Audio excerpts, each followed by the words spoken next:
Lecture 10, हाँ lecture 10 लिखना था। ओके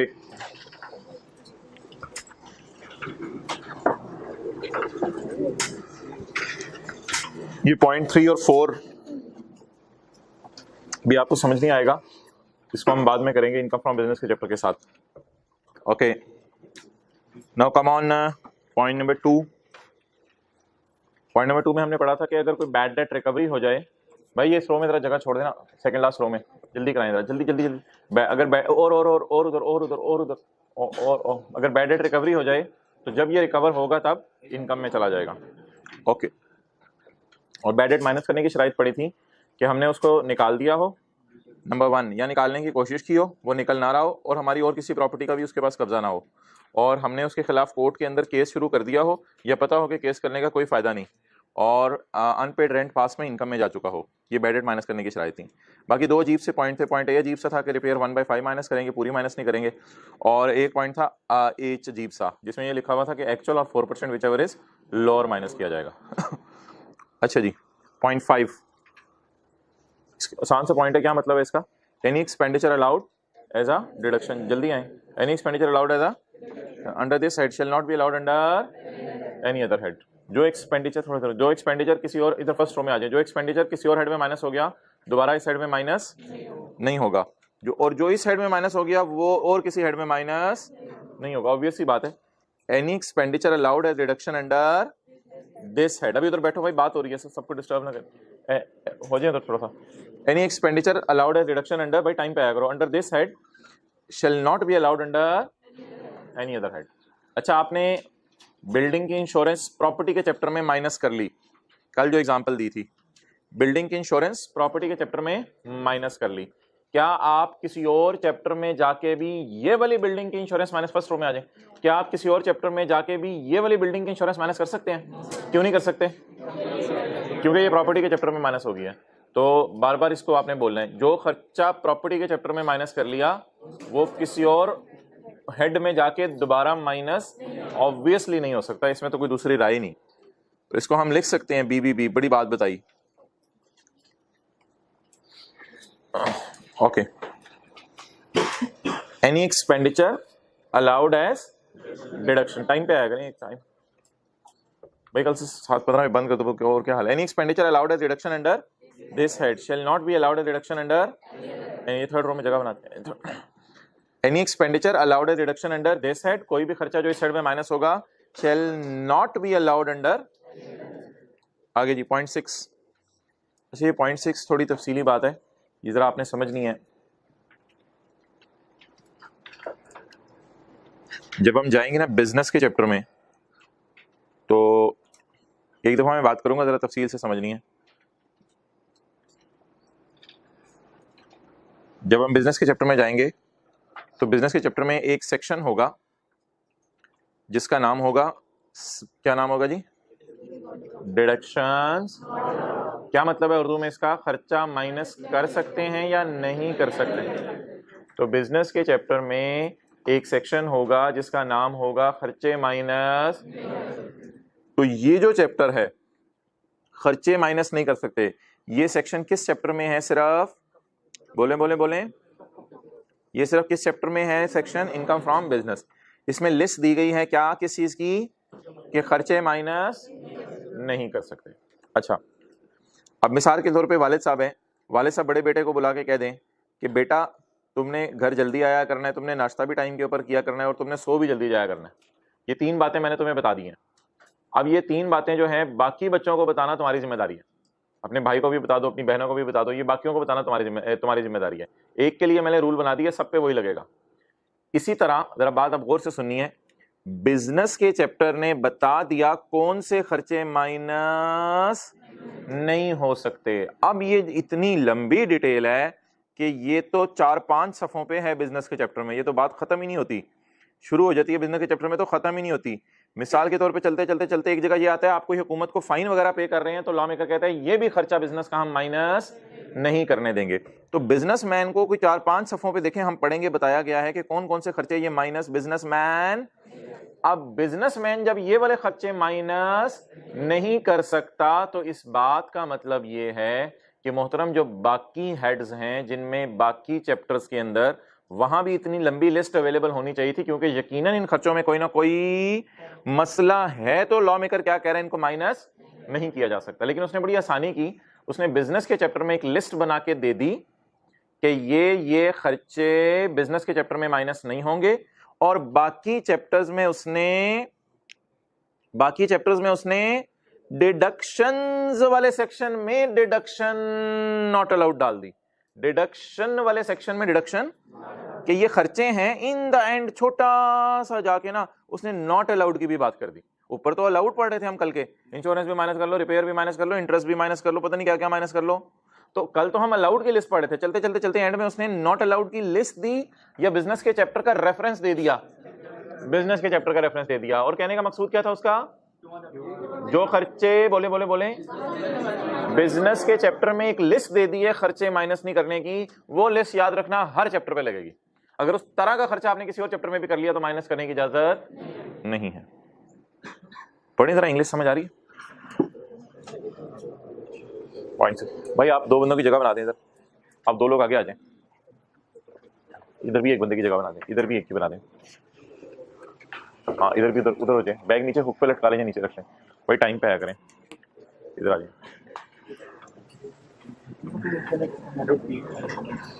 कैसी रही कल छुट्टी है भाई आपकी? छुट्टी सही रही, जबरदस्त एंजॉय किया छुट्टी का कल?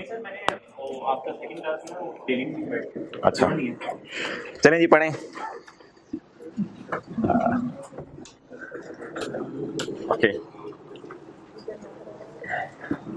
The reductions which are no भाई फर्स्ट या सेकंड रो में आ सकते हो जंप करके। the reductions which are under the head income from, वे इस तरह मुश्किल हो जाएगा, मैंने जंप करके आपको कहा था, जब टाइम पे आया करो, ऐसे बैठना होता तो। the reductions, फिर लास्ट रो में चले जाओ जल्दी, फिर इस तरह मत बैठो। the reductions which are not allowed under the head income from will also not be allowed under the head income from property। भाई ये क्लास जो है ना डिस्टर्ब होती है, ये 5-7 मिनट आप लोग आते जाते रहते हैं, तो कल से 7:15 पे दरवाजा बंद हो जाएगा। उसके लिए माजरत अगर आप लोगों की क्लास मिस हो जाए, अब मैं कुछ नहीं कर सकता, टाइम पे पढ़ाना शुरू करना होता है, फिर सिलेबस नहीं खत्म होता, फिर आप लोगों को परेशानी। द रिडक्शंस, वो खर्चे विच आर नॉट अलाउड, वो खर्चे जो माइनस करने की इजाजत, कहां माइनस करने की इजाजत नहीं है? बिजनेस के चैप्टर में माइनस करने की इजाजत नहीं है, बल्कि इधर होना चाहिए था the list of deductions. The list of deductions, एक लिस्ट दी हुई है किसी चैप्टर में, असूल बता दिए गए हैं, बोले the list of which are not allowed under business, वो लिस्ट जो बिजनेस में minus will also not be allowed under the head income from property. Urdu में लिख लें, खर्चों की वो लिस्ट, पता नहीं ये पॉइंट असल में ना बच्चे बार बार पूछते हैं, फिर मैसेज करके भी व्हाट्सएप पे पूछ रहे होते हैं, बात समझ नहीं आई, उर्दू में लिख लें बस एक दफा। तो वो खर्चों की लिस्ट जो बिजनेस में माइनस नहीं हो सकती, भाई ये लास्ट रो में दो बंदों की जगह बना दें, बैग पीछे रख दें, लास्ट रो में बना दें, वो खर्चों की लिस्ट, जल्दी कर लें, वो खर्चों की लिस्ट जो बिजनेस में माइनस नहीं हो सकती, भाई जल्दी लिखो जरा, वो खर्चों की लिस्ट जो बिजनेस में माइनस नहीं हो सकती, उस तरह के खर्चे, वो खर्चों की लिस्ट जो बिजनेस में माइनस नहीं हो सकती, उस तरह के खर्चे, आगे बोल दें, प्रॉपर्टी इनकम प्रॉपर्टी में माइनस नहीं हो सकते, वो खर्चों की लिस्ट जो बिजनेस में माइनस नहीं हो सकती, उस तरह के खर्चे इनकम फ्रॉम प्रॉपर्टी में भी माइनस नहीं हो सकते। इसको मिक्स तो नहीं कर देंगे 0.5 के साथ, वो उस तरह की लिस्ट प्रॉपर्टी में माइनस नहीं हो सकती, इसको मिक्स तो नहीं कर देंगे 0.5 के साथ। 5 में क्या कह रहा था? 5 में तो अलाउड की बात कर रहा था, उधर नॉट अलाउड की बात नहीं कर रहा था। 5 में तो अलाउड खर्चों की बात कर रहा था, कह रहा था जो खर्चा इधर माइनस कर लिया वो कहीं और माइनस ना करना, माइनस करने की इजाजत है खर्चा, जैसे रिपेयर थी, इंश्योरेंस थी, कुछ और था, जो खर्चा इधर माइनस कर लो कहीं और माइनस नहीं करना। और नीचे क्या कह रहे हैं? जो खर्चे बिजनेस में माइनस नहीं कर सकते, उस तरह का खर्चा, उस नेचर का खर्चा अगर, तो वो माइनस नहीं हो सकता। चलिए सेक्शन 16, अगले सफे पे आ जाए एग्जांपल सेक्शन 16 के लिए। Mister Babar rented out his house to Qasim on यकम सितंबर 12। तो फिर कितने महीने बनेंगे साल के? सितंबर, अक्टूबर, नवंबर, दिसंबर और जनवरी, फरवरी, मार्च, अप्रैल, मई, जून, कितने? 10। यकम सितंबर से 30 जून कितने महीने बनते हैं? Mister Baba rented out his house on यकम सितंबर 12 at a monthly rental of the fair market rent per month is fair market rent कितना है जी? 90,000 जी। ये हमने पेज 2 पे पढ़ा था point 4। The following amount of rent will be added. First करें एक्चुअल किराया 1,30,000, मार्केट में किराया 1,10,000, तो इनकम में क्या ऐड होगा? तो हायर अमाउंट ऐड होती है। तो आप बता दें उससे किराया ले कितना रहा है? 80, लेकिन मार्केट में कितना किराया है? तो क्या ऐड होगा? 90,000। In addition to monthly rental, महीने के किराए के अलावा कासिम ने ये भी एग्री कर लिया कि वो पे करेगा 6 लाख रुपए, कि वो पे करेगा 6 लाख रुपए। कासिम कौन है? टेनेंट। बाबर कौन है? Owner. In addition to monthly rent tenant also agree to pay 6 lakh. Tenant ने 6 लाख रुपए एग्री किया as non adjustable advance. Tenant ने 6 लाख रुपया as non adjustable advance agree किया। ये नॉन एडजस्टेबल एडवांस इसे क्यों कहा जा रहा है फिलहाल ये छोड़ें। एक इसने अमाउंट एग्री की है, ये अमाउंट 6 लाख रुपया आप सिक्योरिटी की तरह समझ लें, ये दी जाएगी और ये उस वक्त वापस कर दी जाएगी जिस वक्त किराएदार वापस जा रहा होगा, तो ये एक तरह की अमानत होगी। In addition to monthly rent, महीने के किराए के अलावा कासिम ने एग्री किया कि वो पे करेगा। ये अमाउंट रेंट से एडजस्ट नहीं हो सकती, ये एडवांस नॉन एडजस्टेबल एडवांस है, ठीक है, नॉन एडजस्टेबल। ऊपर लिख लें अगेंस्ट रेंट, रेंट से एडजस्ट नहीं होगा। Non adjustable against rent, rent से एडजस्ट नहीं होगा। क्या मतलब इस बात का? यानी अगर ये 6 लाख दे दिया है तो चलो खैर है, छोड़ो, महीने का किराया माफ है। नहीं नहीं नहीं नहीं, महीने के किराए को इससे एडजस्ट नहीं करना। यानी आप कह दो चलो यार तुझे 6 लाख दे दिए तो ये 80,000 ना, चंद दिन मेरे से ना ही मांग। आपको 80,000 हर महीने भी देना है किराया, और साथ साथ बोले एक अमाउंट आपने शुरू में ही दे दी है, जितनी वो कितनी अमाउंट है? 6 लाख रुपए। आगे पढ़ने की जरूरत नहीं। तो एक तरह की सिक्योरिटी है जो रखवाई गई है किराएदार की तरफ से, ताकि मालिक के मकान परेशान ना हो कि मेरे घर को मिसयूज करेगा ये। Where the owner of a building receives from tenant, जहां ओनर को टेनेंट से पैसे रिसीव हो, an amount which is not adjustable against, not adjustable against a rent का मतलब बताएं। अगर ये पैसे आपको मिल गए ना मालिक के मकान को, तो मालिक के मकान फिर उसको ये नहीं कहेगा कि अच्छा चलो तुम्हें किराया मैं छोड़ देता हूं, ये पैसे अलग हैं, किराया अलग है। an amount which is not adjustable against rent, it shall be chargeable under the head income from property। ये इनकम प्रॉपर्टी में चली जाएगी अमाउंट। देखने में तो ये अमाउंट वापस कर देनी है ना, सिक्योरिटी है, लेकिन फिर भी लॉ मेकर कह रहे हैं ये कहां चली जाएगी? इनकम फ्रॉम प्रॉपर्टी में। चलें ठीक है, अब मर्जी उसकी। इन the year in which it is, जिस साल ये मिली उस साल, and in following 9 tax year in. एक जगह हमने इसी तरह की चीज पढ़ी थी, लेकिन 3 सालों में हमने ऑथर की इनकम को तकसीम किया था, लेकिन उसमें याद रखिएगा पिछले 2 साल डाले थे बीच में, लेकिन इसमें फॉलोइंग का लफ्ज लिखा हुआ है। फॉलोइंग का मतलब होता है अगले, तो हमारा साल और अगले 9 साल ये अमाउंट इनकम में जाएगी। यानी टोटल कितने साल में इनकम में जाएगी?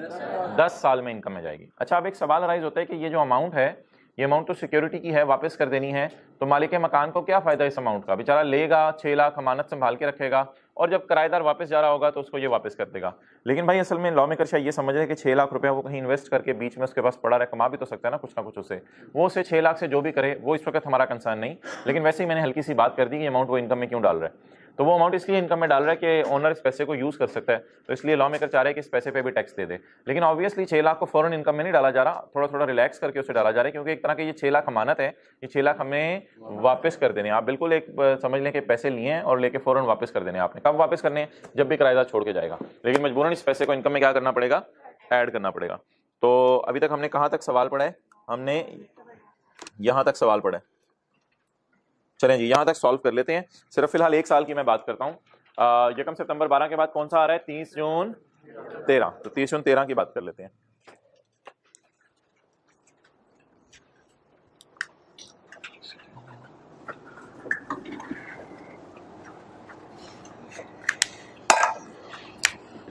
जी, tax year 2013, income from property.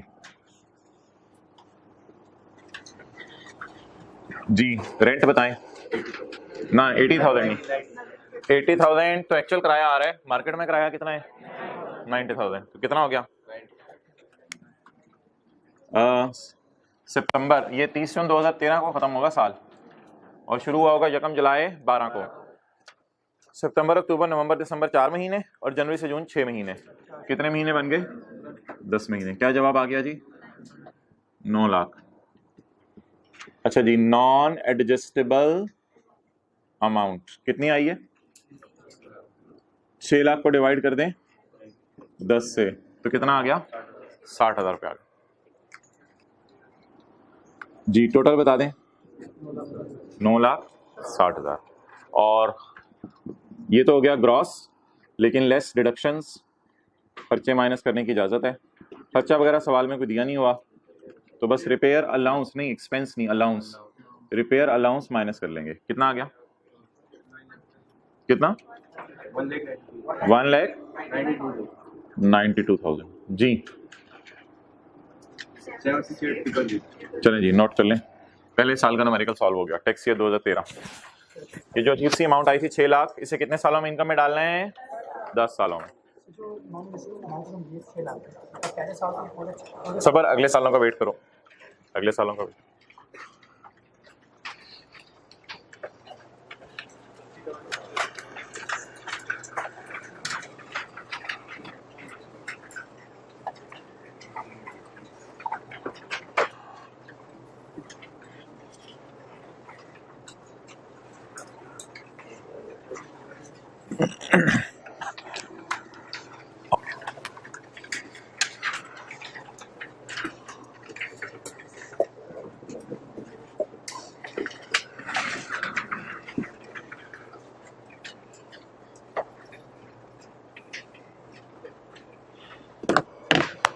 Okay, आगे चलें जी। अभी मैं सवाल नहीं आपके सामने पढ़ा, सवाल आपके सामने नहीं पढ़ा। अगले साल भी मैं आपको ज़बानी बता देता हूँ, अगले साल भी यही किराएदार रहा। तो अब हमने क्या करना है? Tax year 2014, income from property जी। किराया बोले महीने का 90,000, लेकिन अगले साल तो फिर पूरा साल रहा होगा ना, क्योंकि अब हमारे साल तो आया था ना पहली दफ़ा किराएदार।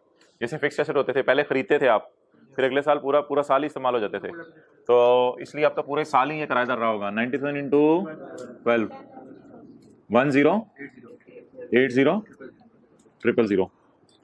अब क्या ऐड करना है? नॉन एडजस्टेबल अमाउंट कितनी?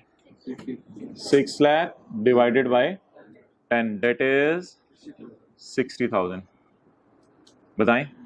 1140,000,000 लेस बोले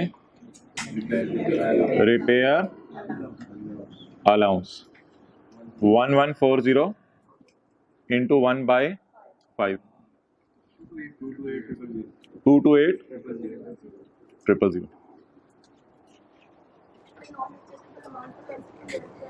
वो तो लॉ ने लिखा हुआ ना, क्यों की वजह तो हम नहीं बता सकते, क्योंकि कोई पूछे ऑथर को 3 से क्यों डिवाइड कर रहे हैं, तो ये तो अब लॉ मेकर ही बता सकता है क्यों उसने ऐसा किया है। वैसे एक बात याद रखिएगा, ये जानना हमारी जिम्मेदारी नहीं है कि लॉ में ये चीज़ क्यों लिखी हुई है।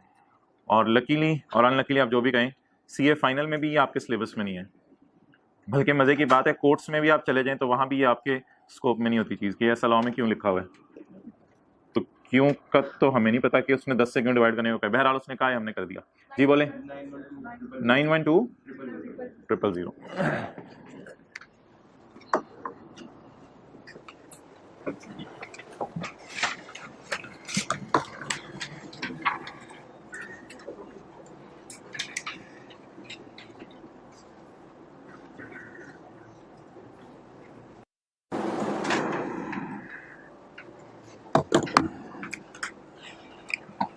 ओके,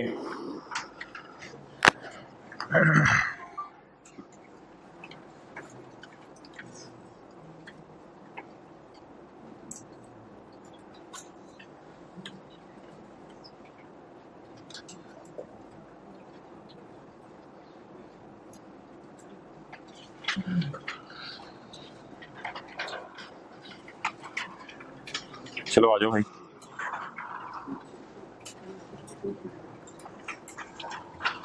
भाई दोबारा पढ़ लें subsection 1। Where the owner of a building received from tenant. Owner Babar है ना। Where the Babar of a building, बोले where the Babar of a building receives from Qasim, receives from Qasim 6 lakh